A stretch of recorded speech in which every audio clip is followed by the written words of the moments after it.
Tātad labu rītu tauta Latvijā. Nu redziet, kas mums te ir. Mums ir kakiņas, jā. Re, kas mums ir, Kas mums ir zarnu vēža skrīnings. Nu, tauta Latvijā. Šodien būs mēmā kakāšana. Tātad mēģinu saprast, kas te jādara. Un redziet, kā arī jums pamācīšu, lai jūs pēc tam zinātu, kā tas viss ir jādara. Tātad rekur. Ko redzu? Redzu, kad paņem. Reku ir šitas papīrītis, uz kura ir jātaisa kakiņa. Tad reku ir šitas te puļķis iekšā. Jā. Un reku maisiņš, kurā laikam jāieliek tas tur. Nu, īsāk sakot, reku ir no stobriņa, ko tur svītkodu, tu aizpildi, tad reku podā ieliec to, tad uztaisi kak. Tad paņem ārā, reku šinī bildē ir šito te, paņem reku ārā, jā, šito ņem ārā.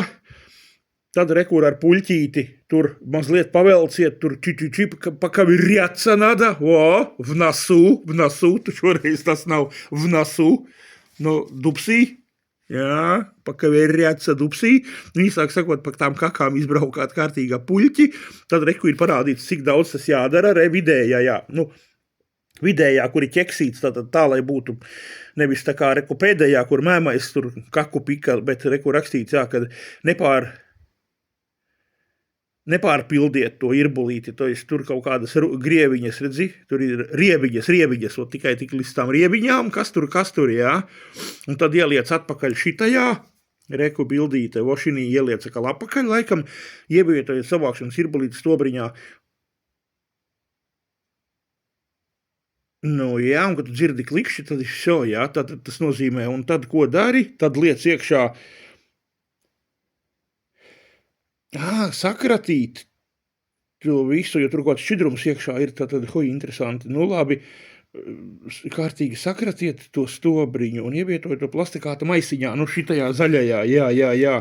Un tad to maisiņu reku konverta, jā, konverta speciālā bija laikam, jā, tajā. Un tad dodies uz centrālo laboratoriju. Nu, jā, reku, es šodien sazvanīju. Nu, tauta Latvijā, tā kā mēs parasti sakām, šodien kakāšanai būt, vai ne? Zarnu skrīninga noteikšanai, šitā vēža skrīningam un kakāšanai būt mums šodien, vai ne? Tā kā aiziet!